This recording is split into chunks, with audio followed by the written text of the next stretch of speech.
Noong Agosto 1, 2024, ipinagdiwang ni Barbie Imperial ang kanyang ika-26 na kaarawan sa isang eksklusibong handaan kasama ang kanyang mga malalapit na kaibigan at pamilya. Sa kanyang pagdiriwang, isinusuong niya ang isang mapulang gown na may tube neckline at palda na natatakpan ng mga rose petals na nagbigay diin sa kanyang alindog. Ang kanyang buhok ay naka-half ponytail na pinatibay ng isang maliit na pulang ribbon.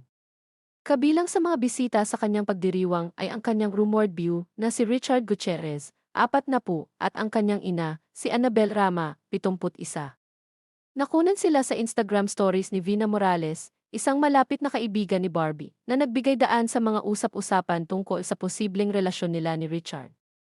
Dagdag pa sa mga spekulasyon, nakita rin ang magkasama sa burol ni Alexa Gutierrez, ang asawa ni Elvis Gutierrez, kapatid ni Richard. Ang kanilang pagkakaugnay sa okasyong ito ay lalong nagbigay lakas sa mga haka-haka tungkol sa kanilang relasyon.